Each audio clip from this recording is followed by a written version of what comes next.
Hey, well, for better or for worse, here I am. I'm going to be by myself this evening. So if you're able to join us this evening, I'm just thrilled about that because I wasn't even sure I was going to be able to be here.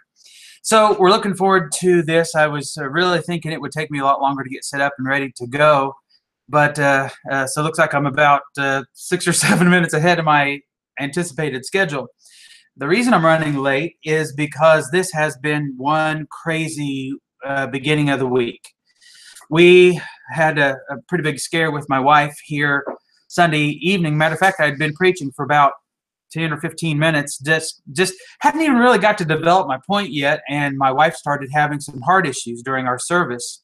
So we had to have her taken by ambulance to the hospital, and we just got back earlier this afternoon. And I'm telling you, if you've ever been through anything like that, wow, just it's that's crazy. This is her second stent that they've had to put in about 3 weeks, and it's just been one roller coaster ride. But we're back. She's feeling better, and we're just gonna work our way through this. But I wanted to be with you all this evening.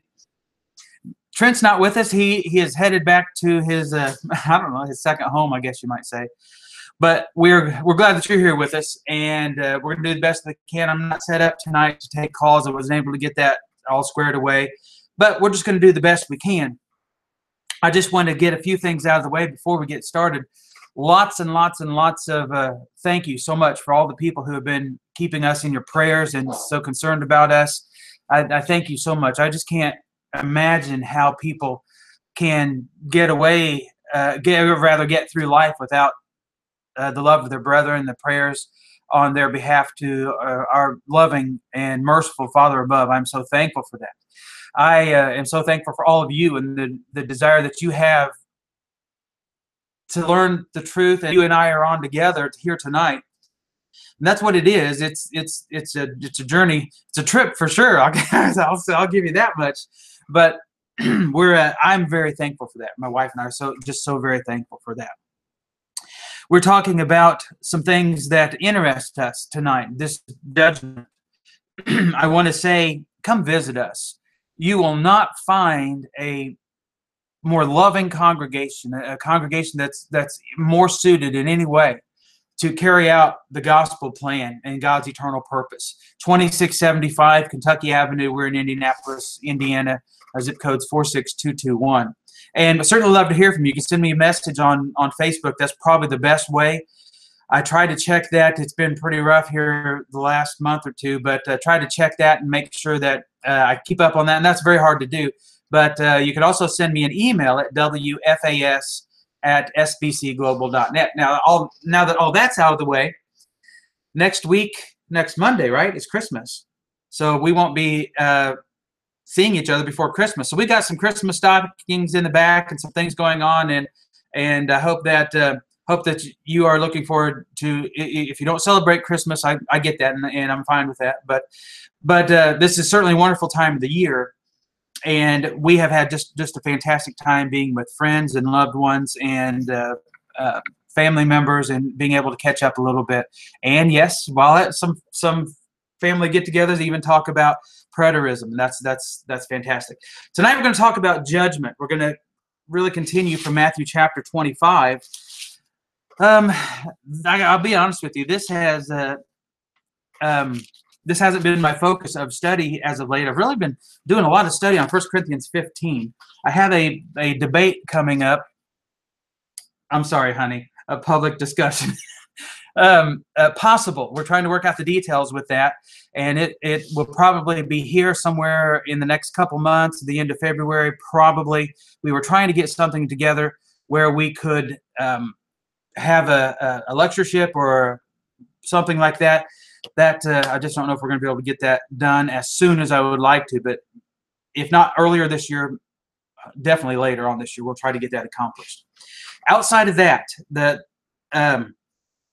Matthew chapter 25. Now, we've spent, I don't know how many weeks, several weeks here, talking about the Olivet Discourse and what the Olivet Discourse really means, how it is the destruction of Jerusalem through and through, from the time Jesus starts talking about it to the very end of chapter 25. This is the Olivet Discourse. There is no transition verse. It doesn't change thoughts. Think about this. And I know I'm going to recap for just a moment, but let's think about this. The Olivet Discourse is generally understood today anyway. I remember when I was younger, very young, many people in the church believed this was taught. The first section was talking about up through verse 34 was talking about well, they would go through 36, which doesn't make any sense, but either way, I won't spend a bunch of time on that. But anyway, that first section in their estimation was talking about the destruction of the world. Well, the fact of the matter is, it's not talking about the destruction of the world, even though the King James translators added some of these words to make up the end of the world. Like in verse 3, they ask, when will this be the end of the age, or however they put that, or I'm sorry, the end of the world, and it's actually the end of the age. Now, we have to look at these things. Now, I use the New American Standard Bible, and I like that. And here's the reason I like that. It's very easy when I'm studying with someone who is not at all familiar with the Scriptures, and we can read something that's pretty much in modern English. It's dated now 20-some years, but it's still relatively good modern language that we use. Well, that allows me to be able to reach them. So I'm learning to become familiar with this. My go-to version was the King James. That's what I was raised on.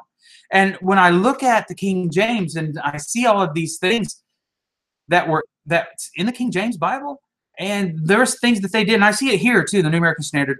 They did this intentionally. They had to be intentional. They changed and inserted words that weren't even there to begin with. They changed words when they never should have, like this word world. It's not world in verse 3. It's age, end of the age, not end of the world. So that's thrown us for a loop, and that's why we've come up with these false doctrines, these false beliefs about the end of the world and end of time and that kind of thing. By the way, I'm just going to say this. We probably won't spend much, if any, time talking about this tonight, but other than this, the Bible nowhere talks about the destruction of the world, about the world coming to an end. It simply does not talk about it. It doesn't make a reference to that. The Scriptures are not concerned with the end of the world. The Scriptures are concerned with the end of the age, which is the end of the law of Moses, this Old Testament, this Old Covenant with Israel. So when we look at those phrases and those things that are being said, that's what the Scriptures are teaching, not what men are teaching when they change and inserted words that they never should have. Okay, so this brings us up here to this supposed transition verse in verse 36 as we recap briefly. So if verse 36 is a transition verse, then let me ask you this. It talks about judgment and Jesus coming in judgment and his angels and all these other things before verse 36, and it talks about the exact same thing after verse 36. So that's some transition verse, isn't it? A transition to what? To nothing. There is no transition there. And another reason that we would look at this and say that this is not a transition verse is because Jesus says in verse 34, he says, "Truly, truly, I say unto you, this generation will not pass away until all these things take place." So let's ask this question. If verse 34 is the end of what's supposed to happen to Jerusalem, and verse 36 begins the end of the world, how do you figure verse 35? Heaven and earth will pass away, but my words will not pass away. None of this fits. So we've went over that. Maybe it might be a good idea to refer you to go back and listen to some of those previous shows, and that would be answered without me taking all that time here tonight. So we've talked about the latter part of chapter 24, about Jesus coming like a thief, about the signs of Noah, and all of these other things. We talked about the parable of the 10 virgins at the beginning part of verse 25. And the reason I'm recapping this is we're getting ready to close this study pretty quick, I think, this week or next week probably.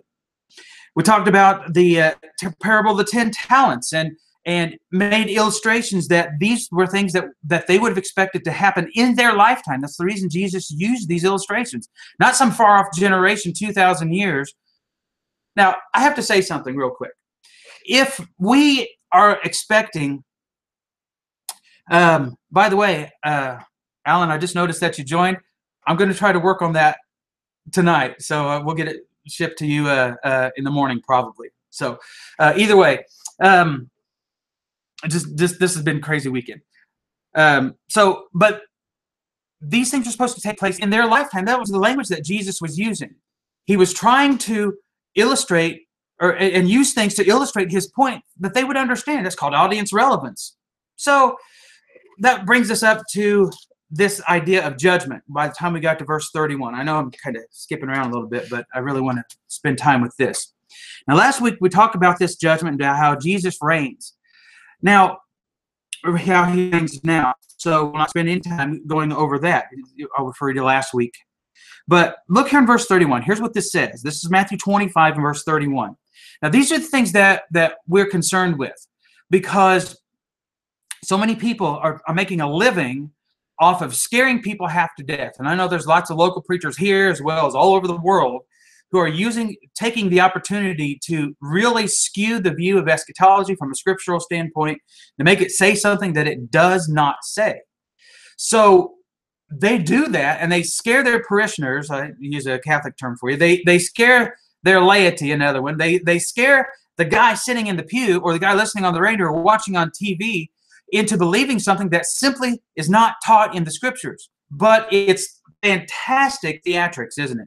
It's something that people really they eat this up, but they are eating up a lie. They're looking at something and seeing something that just is not there. And that's what we're going to talk about here some more. We're going to develop this idea of judgment. Today, we'll be looking at more specifically this idea of judgment of the just and the unjust. Now, this was not to happen in our time. These were events that were not supposed to be 2,000 years later. But as we said just a moment ago, Jesus described these as being things that were going to take place in their lifetime. Now recall, Jesus said, there will be some standing here. This is Matthew 16, verse 28. And also Mark 8, verse 38, and 9, verse 1. Jesus said, there'll be some standing here who will not taste death until they see the kingdom of God coming, or rather the Son of God coming in his kingdom. Now, when we look at verses like that, it just blows me away that people want to make, guess what, another transition verse. He was not talking about something 2,000 years later. And if it's 2,000 years later, it might as well be 200 billion years later. Now, does that really fit this terminology that Jesus uses and the apostles use about what is soon and what's at hand and what's to take place? Jesus even told us what at hand means. Think about this. The scriptures teach us this. John was preaching the kingdom is at hand. Now, is that supposed to be 200 billion years in the future, but it's at hand? No, none of that makes sense. Judgment took place in the first century. Now, here's another problem that we have. We talk about judgment, and when we talk about judgment, we really think that judgment, we've been conditioned to believe this way, that judgment is this earth exploding, element melting day where physical corpses rise up out of the ground, and they're clawing their way to the surface, and they're coming up out of the ground in a glorified body, which the scriptures do not teach. Obviously, if you look at them, if you want to say you're coming out, if you're a futurist and you believe that you're coming out of the ground the way that Jesus came out of the ground, you have missed the whole point. Jesus, by the way, came out of the ground out of his tomb the exact same way that Lazarus came out of his tomb and Jairus' daughter came out of her tomb, well, whatever, and everybody else in that exact same body that went into it. So if you want to get down to semantics about this, let's do that. Otherwise, you're going to have to swallow this hard pill and understand that these events are not what we have been taught they mean. Judgment is not those things. Judgment is, as we see in Isaiah 19, for example. Several instances through Isaiah teach us that this judgment, the exact same language, is used in the New Testament that is used in the Old Testament to describe something that's getting ready to happen in their lifetime. Now, we see these passages, and like I said, I've went through those a blue million times, but maybe it might do us good to recap a couple of them anyway. Look here in the book of Isaiah. 19 is excellent to illustrate this. In verse 1, it says, the oracle concerning Egypt. Now, these are things that are going to take place in Egypt. Now, listen to the judgment that's coming on Egypt. The Lord is riding on a swift cloud, and it's about to come to Egypt. The idols of Egypt will tremble in his presence. The heart of the Egyptians will melt with him then. I will incite Egyptian against Egyptian, he says, and they will each fight against his brother and each his neighbor, and city against city, and so on and so forth. But you see here, are these the things? Did the idols actually tremble in their spot? Well, some would say, well, yeah, I guess literally they did. This is figurative language. The Lord was riding on the cloud. Did he literally ride on a cloud and people see him riding on a cloud? No, they did not. And how do we know that? It's the same language that the men in Acts 1 used. You're going to see him coming back the way that he left. Now, how did he leave? Obscured in a cloud. He was hidden from their sight. How did Yahweh come on the cloud against Egypt? Obscured in the cloud. This is just figurative language. Also, look at Isaiah 13. These two real easy examples to remember. This works great for me. But listen to what this says. Well, this is verse 6. Well, for the day of the Lord is near. It will come as destruction from the Almighty. Hands will fall limp. I'll just kind of pull a few things out here. Every man's heart will melt within them. The day of the Lord is coming, cruel with fury and burning anger, verse 9. He will exterminate all the sinners from it. The stars of heaven and their constellations will not go forth, will not flash forth their light. The sun will be dark when it rises. The moon will not shed its light. I will punish the world for its evil. I will make mortal man scarcer than pure gold. I will make the heavens tremble, and the earth will be shaken from its place at the fury of the Lord of hosts in the day of his burning anger. That's judgment language. Now, I have sat in many Bible studies with people who believe the traditional view, this man-made, man-taught view. And we've looked at these verses. And when they look at these verses, they almost instinctively say, well, this is talking about the end of the world. Then when you show them it's talking about Egypt, it's talking about Babylon, it's talking about Edom, or, even the same language used in Psalms to illustrate David's enemies and judgment coming upon them, on individuals even. And then they don't really know how to deal with this, because it takes the paradigm that they had and it just twists it all to pieces and throws it out the window. So they have to make a choice at that point. Am I going to be honest with myself and accept the truth? Here's the fact. If you're an honest man and the truth is presented to you, you're going to do one of two things. You will accept the truth, or you will cease to be an honest man. That's where I was at. And I was faced with the exact same dilemma that faces every serious Bible student around. There are a lot of people who just want to believe what they want to believe, and that's what they're going to believe. And they'll be fine with that.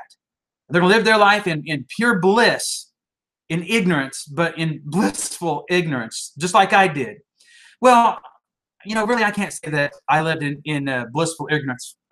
There were a lot of things that bothered me for many years. And being in the position of being a preacher and people ask you these questions, and you find yourself after year after year, and you start ignoring what they said, the questions that they asked, you try to get around it, or you give them really watered down answers.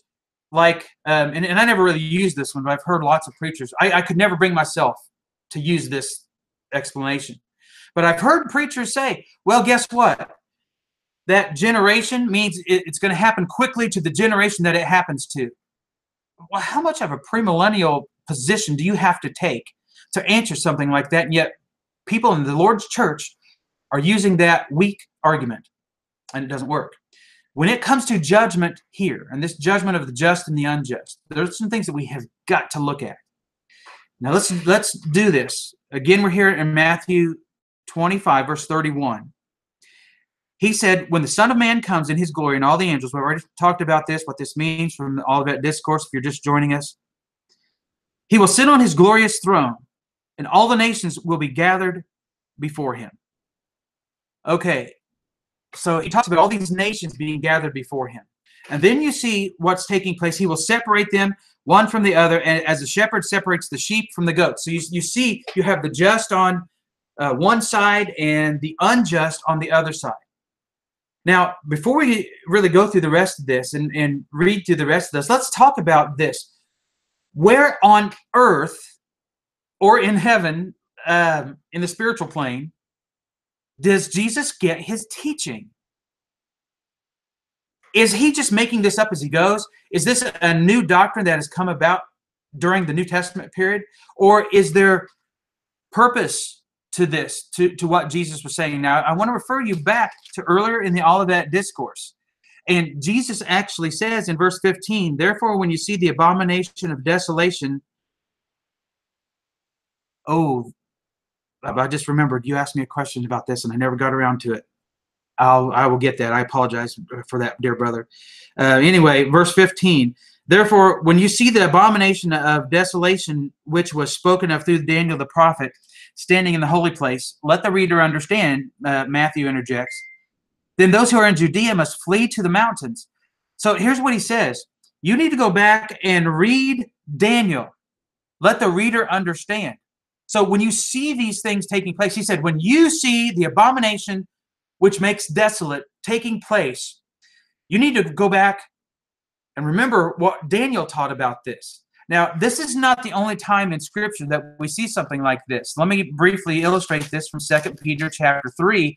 Look at the first two verses in 2 Peter 3. So what we're illustrating is this fact that Jesus and his apostles taught that it was necessary to go back and understand the Old Testament, because this is where they're getting their teaching, their doctrine. You might think, well, the Holy Spirit inspired them, and that's true. He did. But he was bringing to their remembrance the things that they would have studied. He was giving them clarity to understand the things that they were taught as children, as Jews, sitting in the synagogues and so forth. They would have heard all these things, but now it's all starting to make sense. So Peter uses this same philosophy, 2 Peter 3, verse 1 and 2. This now, beloved, is the second letter I'm writing, in which now listen to this, stirring up your sincere mind by way of reminder that you should remember, now listen to this, the words spoken beforehand by the holy prophets. Peter is doing exactly the same thing that Jesus did in the Olivet Discourse. As a matter of fact, if you consider this, 2 Peter 3 is essentially the Olivet Discourse. Peter's doing the same thing. He's talking about the same events, and he's bringing it home. It's like this is where the rubber meets the road. But he says, you need to go back and remember what the holy prophets spoke and the commandment of the Lord. Listen to what Jesus said. Of course, Jesus was a prophet. And then by your apostles. So he's saying, now listen, you've got to go back and study those things, which is what we're going to do. So as we're back here in Matthew 25, verse 31, where does this judgment, this separation of the good and the bad, the righteous and the evil, the just and the unjust, where does this come from? Well, there's only really one passage in the Old Testament that deals with this, as Jesus said, and it's found in Daniel, and this is Daniel chapter 12. So let's go back here to Daniel, and let's look at what Daniel's teaching about the resurrection and the judgment of the just and the unjust. And he says these things are going to happen at the same time, and he actually gives us the timing of these events. And he says when these things are going to take place. That is exactly what Jesus was saying in the Olivet Discourse. He's answering the exact same questions that the apostles asked. It's really just one question. When's all this going to take place? Because Jesus had just been talking about one stone being thrown down and from another, and they wouldn't be rebuilt and so forth. This is what Daniel was talking about. Okay? So Daniel chapter 12, look here at the first, just two verses. All we got to look at, we'll look at more. But Daniel 12, 1 and 2, at that time, what time is he talking about? Okay. We have to go back. We have to look at this chronology that Daniel gives us. Daniel actually gives us the development of time. He's being somewhat of a historicist at this point. And he's giving us the chronology of time from his time period up until the time of Messiah. And we see that in the 70 weeks. We see it here in Daniel 10, 11, and 12. And he walks us through these events going through time. And he does, I believe, talk about Antiochus Epiphanes at about, what was that, 160-ish or something like that. And he talks about the destruction of Jerusalem at that point. But you know what? These can't be the events of Antiochus Epiphanes, and here's the reason why. And I'm telling you this because of what at that time is in Daniel 12, verse 1. It cannot be the events of the destruction of Jerusalem surrounded during the Maccabean revolt, Antiochus Epiphanes, and so forth. so forth, during that silent period of the intertestamental period, I guess you might say. Okay, it cannot be that. And here's the reason why. I'll say this again. Here is the reason why. Jerusalem, the temple, was to be destroyed and never built again. Jesus said that these were the events, Matthew 24, these are the events, and he says, go back and read Daniel. He quotes Daniel. He says, these are the events that were prophesied to take place, a time of distress that has never happened before, and he said, never will again. Jerusalem was to be destroyed and never rebuilt, and it hasn't been rebuilt. The temple hasn't been rebuilt. Yes, there's something there, but it's on top of, it's a tell now, on top of what was destroyed. They plowed Jerusalem under. Okay, so here we get to about verse 36 in Daniel 11. It talks about the king will do as he pleases.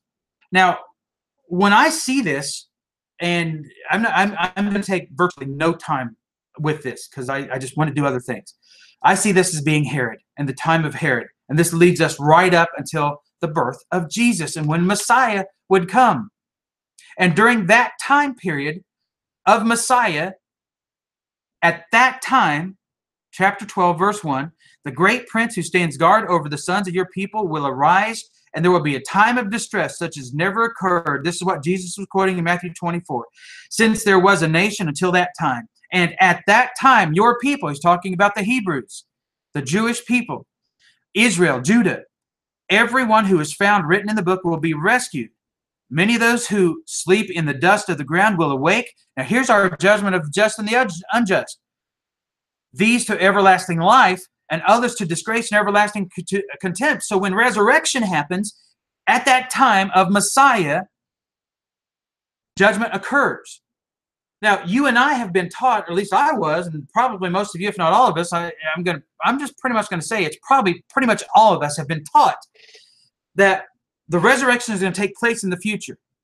These physical bodies coming out of the graves, wandering the streets for a few moments before they're changed to be raptured up into heaven, into the clouds with in heaven and so forth. Now, I have to point something out. Do you realize the scriptures do not teach a physical resurrection, period? Anywhere. Did physical resurrection occur? Yes, it did. We mentioned this earlier. Jesus was physically resurrected. He came out of the tomb to his physical body. But that never could have happened if he didn't defeat death.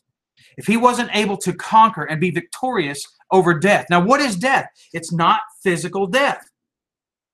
This is the same physical death that we're talking about that was explored and come to an abrupt understanding in the garden by Adam and Eve. When God told them, listen to me, I'm telling you, this is what God said to them. I'm telling you, I promise you, I assure you that the day you eat from that tree of the knowledge of good and evil that is in the midst of the garden, you shall surely die.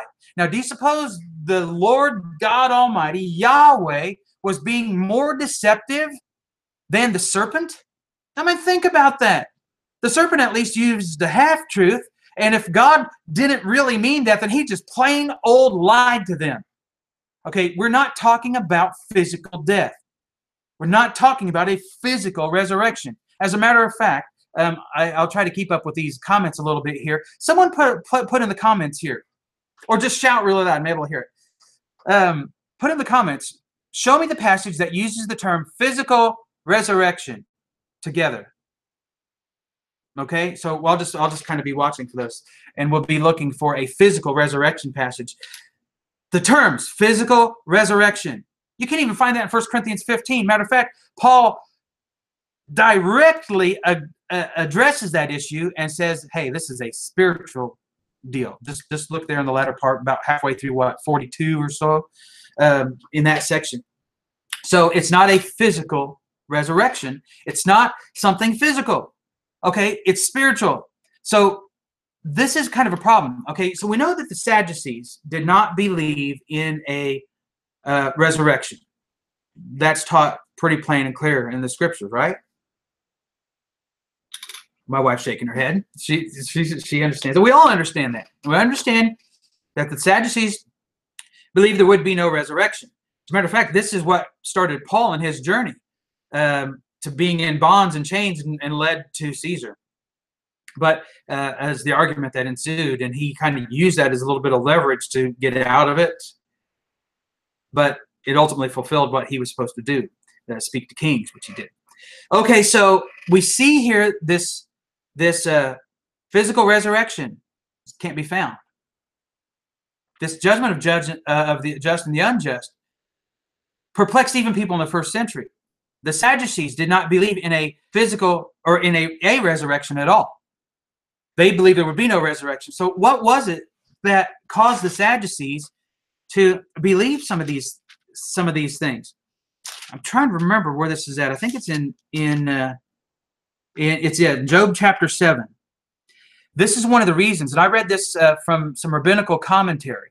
This is one of the reasons that they believe the Sadducees believed there would be no resurrection. This is one among many. Another one, Isaiah 25, I think it talks of something about like this, 26. We might go there in a minute. Because this is Job chapter 7. Notice here in verse 9. Here's what it says in verse 9. When a cloud vanishes, it is gone.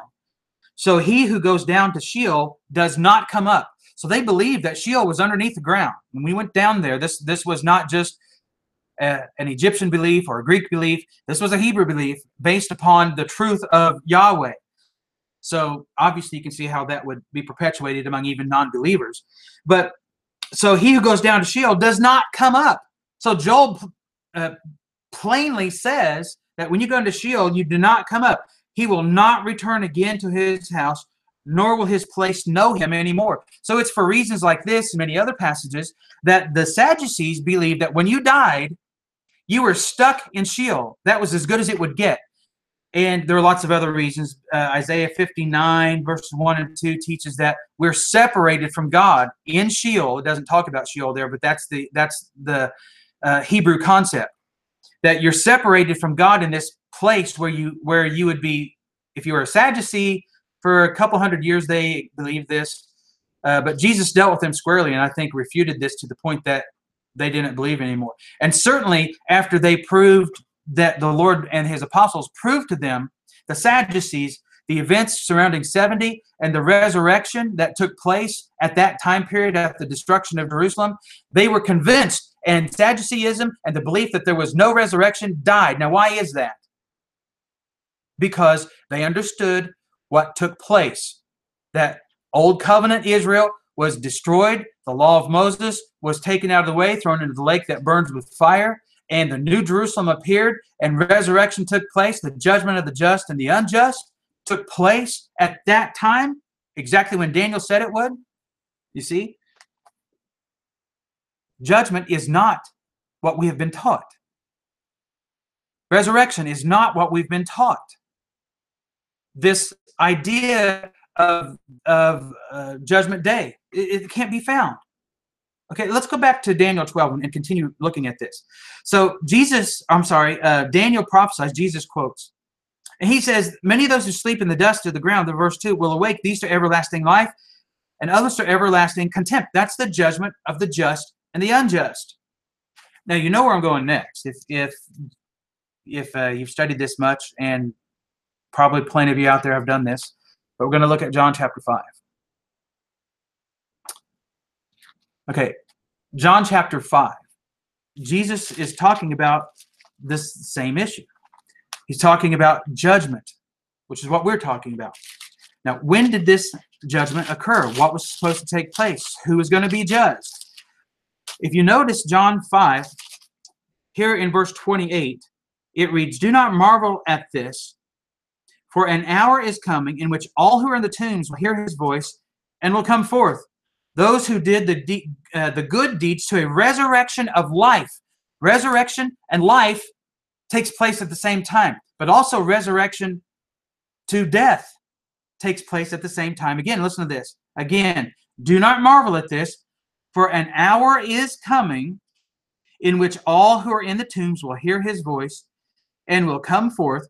Those who did good deeds to a resurrection of life, and those who committed the evil deeds to a resurrection of judgment.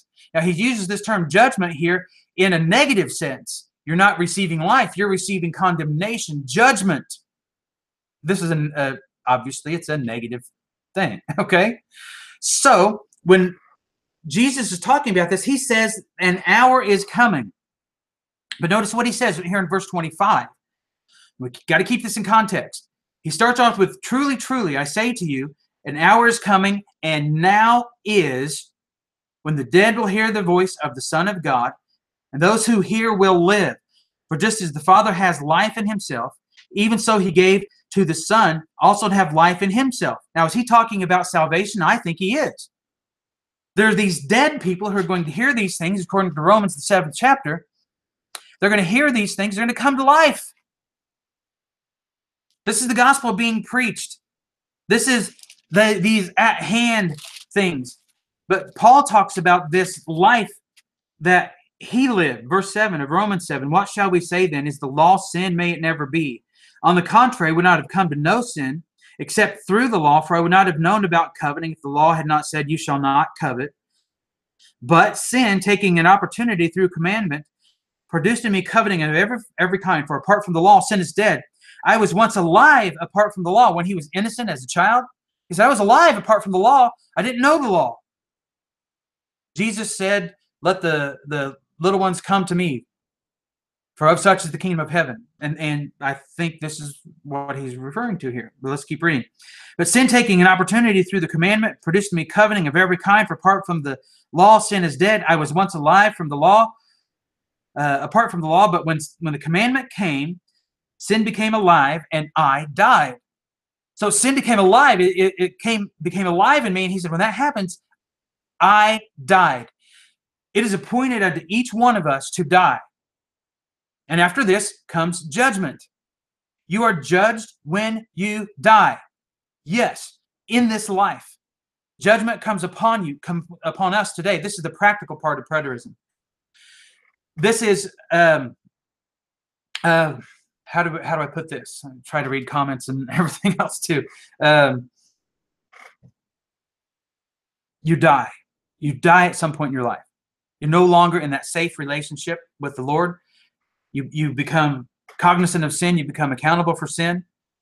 And we're seeing that Jesus is saying this resurrection is going to take place. He doesn't put this off in some far future. He doesn't put judgment off in 2,000 years, 200 billion years. It is the fact that it was going to happen in their lifetime. This is all of the things. All of these things work together to explain why it all happened the way it did, when it did, in the time frame that it was prophesied to happen. Now, let's go back to Daniel, because we need to show from Daniel when this resurrection and when this judgment was going to take place. So, back to Daniel. I've got to stop talking and actually turn my page to Daniel 12. Just to pull these things out. So the question is asked, when will all of these things happen? When is the end of these wonders going to be? They're in verse 6. So the answer comes back that these things will happen when as soon as they're in verse 7, as soon as they finish shattering the power of the holy people, all these events will be completed. Now, when was the power of the holy people shattered? Well, the power that they had, according to Romans 5, was the law. It was the law. It was given to them. They were kind of the key masters, I guess you might say, of the law. They were to keep the law, and it was given to them. Well, when was that taken from them? When the end came in 70. That's the end that's talked about so many times in the New Testament, in their lifetime. Judgment occurred in their lifetime. Now, here's the interesting thing about judgment, without going into all this other resurrection and all the other stuff. When we look at judgment, judgment is of this just and the unjust. It's to occur when the power of the holy people would be shattered. And that's already taken place. So we can't put judgment, resurrection, and the return of the Lord past that point. So the power of the holy people has been shattered. So all these things have taken place. Now, back to Matthew 25. He says that all the nations will be gathered before him. Then they're going to be separated. So when is this gathering of nations? Well, there's a couple passages we need to look at. The first one we're going to do is turn over here to Zechariah chapter 12. Okay, this is Zechariah chapter 12. Verse 3 says, I think, it will come about in that day that I will make Jerusalem a heavy stone for all the peoples. All who lift it will be severely injured. Now listen to this. All the nations and all the nations of the earth will be gathered against it. So when is this time where these nations are going to be gathered against Jerusalem? Is this still yet in our future? Now, if you're going to take the amillennial position, most of my amillennial brethren, amillennial, I'll tell you why I say amillennial, because I say atheist. That's why I don't say atheist. It's just the Hoosierness in me, right? So all my amillennial, I did it. No, it doesn't. And all my amillennial, those who do not believe in a millennium, brethren that take the modern traditional viewpoint, it's what they have taken. By the way, if you remember the Church of Christ, you come from a group of people steeped in the rich tradition of premillennialism. Oh yes, and postmillennialism. You better believe it. And don't tell me that I'm wrong. Research, do your history study. Talk to people. Talk to people in the church today. There are many preachers that understand that when they go preaching from church to church to church, like I did when I was in my teens and early 20s, preached at all these churches around central Indiana, and you start talking to people, the vast majority of people that I came across believed that the Lord was going to come back and set up a kingdom. There would be a 1,000-year reign.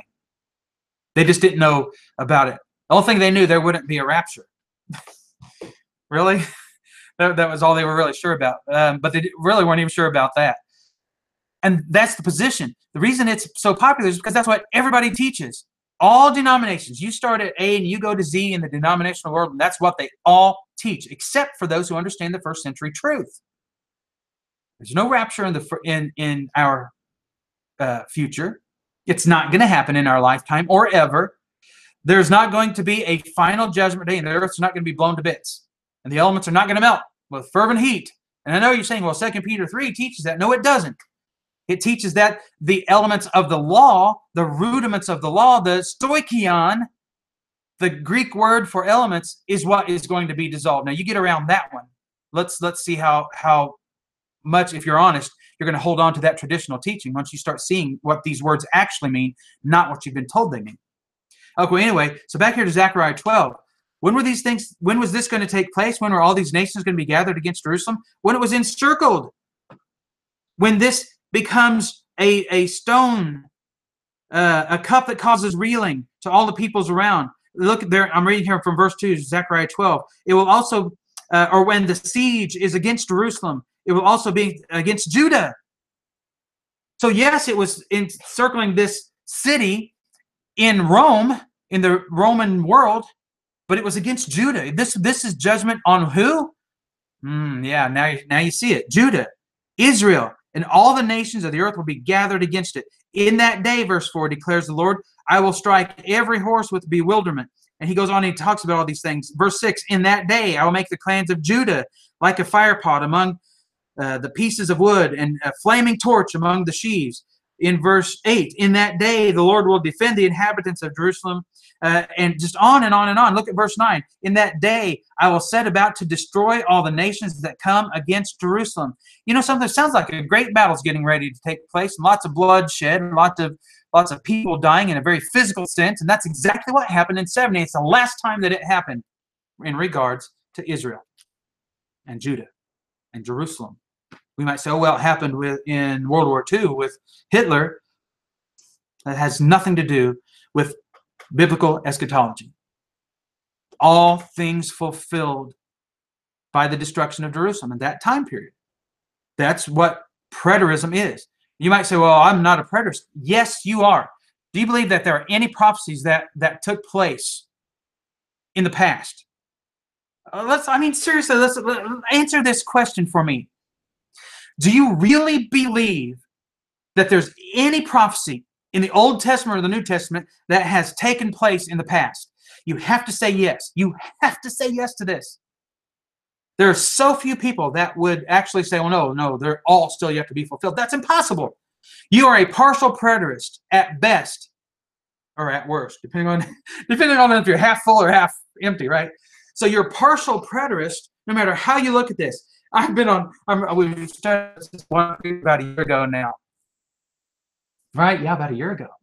And I'm just going to say it. Wait, she's pointing at me. She's telling, are you telling me not to tell him about the preacher in Mooresville? Is that what you're saying? Well, anyway. Wait a minute. I'm going to say this. Tanya is my Snurdly. If you don't know who Bo Snurdly is, then sorry about you. But I need a drink.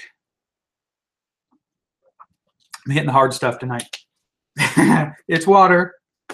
Okay, so anyway, we're talking with one preacher, and he said he got angry when I told him he was a partial preterist. He got angry at it, and I'm not a preterist. And he does not. Here's a man who you're gonna love this. I'm gonna tell this story. I mean, I've got to tell this story. If I'm here, I'm gonna do it. I'm gonna tell you this story, and hopefully I remember to get back to where I was at. I'm bad about this, but I just got so much stuff in my head that I just want to tell it all to you. I'm gonna put a jack in my head and I'll start uploading it to the internet. That way it'd be faster. Okay, so I know. I'm sorry. We heard he was going to be preaching on preterism and AD 70 doctrine. So our whole congregation said, well, when I told them I wanted to go and listen to this, it was on a Sunday morning. I said, I want to go listen to this. And so can someone fill in for me? And they said, well, what's it about? So I told them. And our whole congregation said, well, we all want to go too. So we closed services that Sunday morning, and about 40 some of us went out to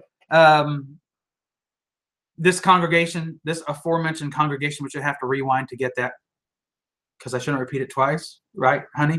I wish I could get her on camera. This would be a great back and forth. Because, well, anyway, I'm going to get back to my story. So we went there and we listened to this, and I promise you, after the sermon, I went up because he said it was a little bit nervous. Actually, he was a lot nervous because here's 40 preterists that had come in to beat up on him. And of course, we didn't do that. We just went in there, and is it 10 till already? Wow, squirrel. So we went in there, and we were just patiently listening. He said, if you have any questions, ask me after services, and I did. I said, I have lots of questions. Would you be willing to sit down and study with me? And he was very apprehensive about that, but he agreed, and he did. We eventually got together, and come to find out, the huge majority of his sermon prep was, guess what? Getting on the internet, yes. And he typed in AD 70 doctrine is wrong, probably, or something like that. And there's where he got his information, probably from the La Vista Church of Christ, because that's the first one that comes up whenever you Google something like that. So they got lots of great information. Matter of fact, I'm begging you, if you're looking to refute preterism, go to La Vista Church of Christ and memorize, please, for my benefit, memorize what they're teaching, because it's weak and it has no teeth whatsoever. Love it. Anyway, back to this idea of judgment. So let's talk about this. This was taking place in the first century. Did I skip the point I was trying to make? I just want to get back to judgment. If I missed something, I'll just have to come back to it. This was taking place in the first century. These are the things that is when this was going to take place. This is what the Lord was talking about. And he puts all of these things in succession with what Daniel taught, with what Isaiah taught, with what Jeremiah and Ezekiel and Amos and Hosea, and you name the rest of them, which is what they all taught. Because this is, according to Ephesians 3, God's eternal purpose. You want to talk about the ending of one law and the changing of another one? Really? Technically, there's just been one law, God's eternal purpose. And he's been working that plan from the garden right up until today. But all of these events culminated at the culmination of the ages, the ending of one age, the age of Moses, the beginning of the final age, which will never end, which is what we're in today. And all those events took place then. Jesus said in Matthew chapter 5, listen to this. This is what Jesus said. You can argue with him all you want, but I have a feeling you won't. But I know you'll argue with me all you want, and that's fine. I'm up for it. Matthew 5, verse 17, do not think that I came to abolish the law or the prophets. I did not come to abolish. What? What does your Bible say? But to fulfill. So how can you fulfill something and take it out of the way if you haven't fulfilled everything? That means it's not taken out of the way. He said, I came to fulfill these things. Listen to this, verse 18. This is classic Hebrew paralleling. You'll see what I mean. For earth, let's try this again. For truly, truly, I say to you, until heaven and earth pass away, not the smallest letter or stroke shall pass from the law until all is accomplished. Jesus said that the law would not pass away until the very smallest stroke, the aleph or the yod or whatever, that changes the very meaning of one letter. You can have a little stroke before it or after it, or integrated into it, and it totally changes that meaning to something else. He said, until that very smallest stroke of the letter is fulfilled, the law will not pass away. Now, you want to tell me that we're still under the law? Because you're looking at this in a physical way? That's what you're going to have to tell me. You're going to have to prove that. As they tell me all the time, the burden of proof is on you. I love it. The burden of proof is on you. They always do that because they don't want to prove their point. Let me ask you all, if you're listening to this and you're going along with that, well, you got to prove this, John. Okay. Have you ever read 1 Peter chapter 3 and verse 15? Did you forget there that you're supposed to give an answer to the hope that lies within you, to whoever asks you? Well, okay. So, I just saw, see, I lost where it was. Someone said, I'm a partial preterist. Guess what? You're on your way to becoming a full preterist. You can't be a partial preterist for any time at all. You're going to have to take a standpoint at some point. And you're going to have to say Jesus meant what he said. So let me ask you this question. If for those of you watching, I love everyone, partial preterists out there. All right? I love every one of you. Been there, done that. So I'm glad there are people who love me. But I want to ask you this question. Do you believe the words of Jesus? Are you going to whittle away at what he said until it fits your doctrine? When an honest man realizes that he was wrong, he has two options. He either ceases being wrong, or he ceases to be an honest man. Partial preterism, if you're going to be honest with yourself, will not last for long. Judgment of the just and the unjust was to happen at the time of the resurrection, by the time the power of the holy people was shattered. Well, what is this judgment? I'm going to take a little extra time because it got started late. So I think I got time to at least to start on this point. So here's what I want to do. I'd like to go to Joel chapter 3. You got to realize this is the same message that Peter was preaching on the day of Pentecost. It's actually the same message that he was preaching in Acts 3 as well. So he makes reference to Joel, which we're going to go back and we're going to look at this. So Joel chapter 3. So Daniel, Hosea, Joel, there we go. So my wife does not know what to think of me sometimes. In Joel chapter 3. Okay, so we need to completely exegete Joel chapter 3 in about 10 minutes. Maybe 15. Think we can do that? No. We're just going to get started in this, but this is going to be a good study. So we're going to look at Joel when the nations are supposed to be judged. Verse 1. Behold, in those, have you ever noticed all these places we read about eschatology talks about some days? And I understand that this is not always referring to the destruction of Jerusalem and the culmination of the ages. But I can't think of a passage right off the top of my head. I know there are some. But I can't think of a passage right off the top of my head that makes this kind of emphasis. Otherwise, this is significant. Okay, so when we're looking at this and then we start seeing this term in those days, in the latter days, in these days, that kind of thing, you've got to start asking yourself, there must be some importance to these days that he's talking about. And he's going to tell you what it is. And it happens in every case.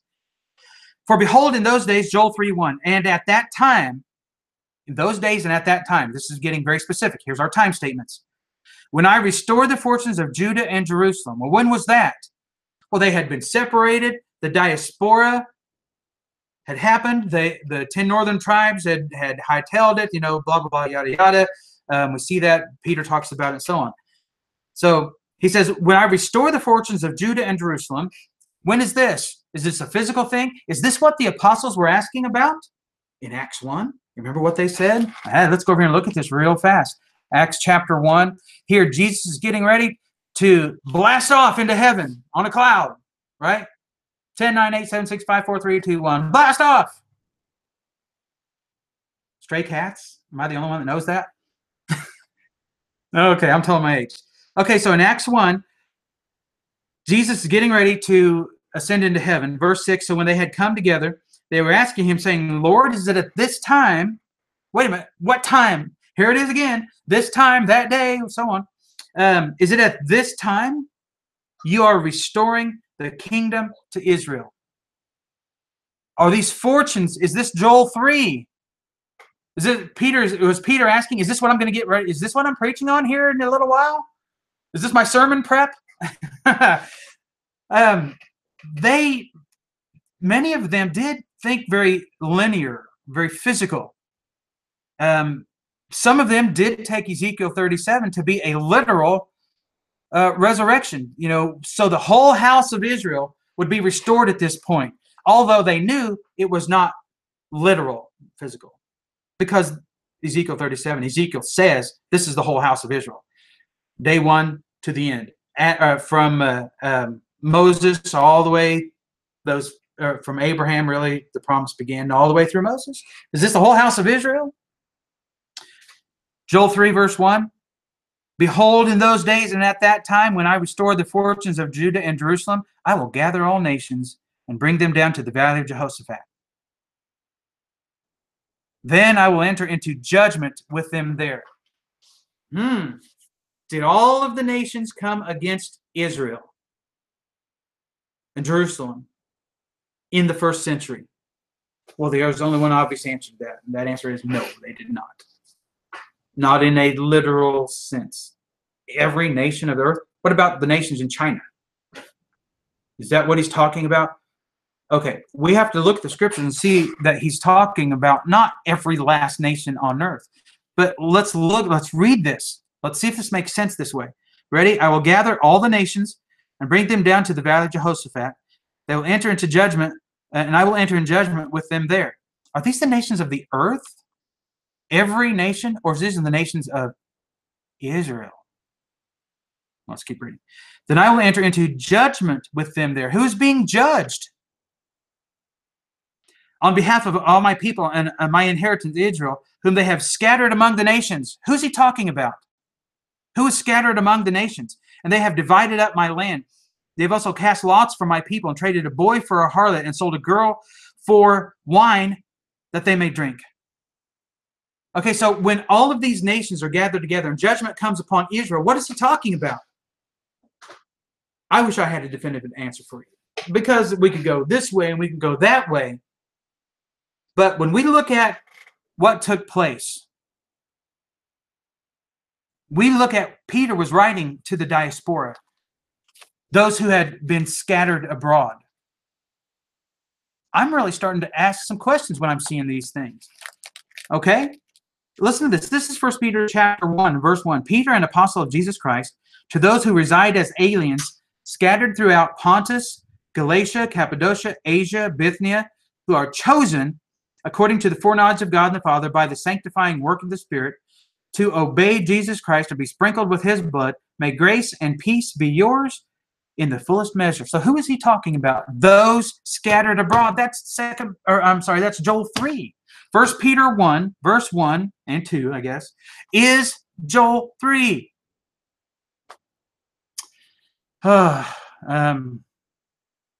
Robert. He says, I'm glad to see that she's giving you a hard time. That means she's feeling better. Yeah, yes, she is feeling better. She is exhausted, but she is feeling better. Matter of fact, I'm kind of exhausted myself. But this idea of judgment, when was it to happen? In those days. The nations were going to be gathered together. This is exactly what Jesus was talking about in Matthew 25. See that? Verse 31, 32, 33. He says the nations will be gathered before him. That's Zechariah 12, verse 3. This is Joel 3, verse 2. So maybe this is a good place to kind of end this, and let's do it this way. This puts me at right about an hour here. So let's pick up here in Joel 3 next week. And I want to show you not only from Joel, but we're going to end up in Isaiah and Revelation and plenty of supporting passages to illustrate this. And I will never do to anybody what John Welch did to me on his program. When I tried to answer his question, it's very disingenuous of people, and he's not the only one. There's lots of people who've done this to me. So people think that this is another preacher did this to me last week, actually.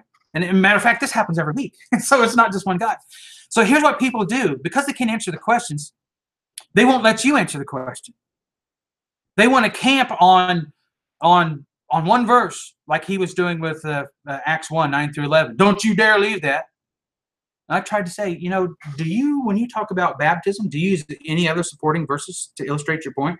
Do you let the scriptures interpret the scriptures? Well, that's what we're going to do. And I'm not going to prevent anybody from doing that. And I certainly am going to do that. I'm going to use scriptures to interpret the scriptures and to prove this point. So we'll finish up here, maybe, through Joel and talk about some of those other things next week. I just appreciate you all so much. I like the way that you listen and the way that you comment, and we get so many views. And share this with someone. Post it on your timeline. Share it on your timeline. Tell people to listen to this. Have them send questions directly to me. I'll answer them as quickly as I possibly can. If I get an email, I'll see that pretty quick. Messenger, I'll get that relatively quick, and I'll try to answer those as quick as possible. But if you post it during the comments after the show, or you go back and watch something, I am so tech not savvy that I can't find these comments. I lose them, and I'll start to answer somebody, and then I'll have to answer a phone call or talk with a customer or something, and then talk with another member of the church, whatever. And then I forget where I was at, and I can't find it again. So if I've done that to you in the past, I apologize. So I'm open to answer these questions without question. Next week we'll be here again. Tell everybody to join in with us, and let's continue here in Joel. There's a lot of good information we're going to see here in Joel. Honestly, we'll probably wind up going through most of the book of Joel before we get through with that. But that's okay. We're here to study, and we're here to look at these things. So thank you much. I'll keep you in my prayers. You do the same. Love every one of you. And don't forget, study to show yourself approved. Oh, be praying for Trent too, and on his travels and his journeys. I would certainly appreciate that. And keep my wife in your prayers. Once again, love you all. We'll see you next week.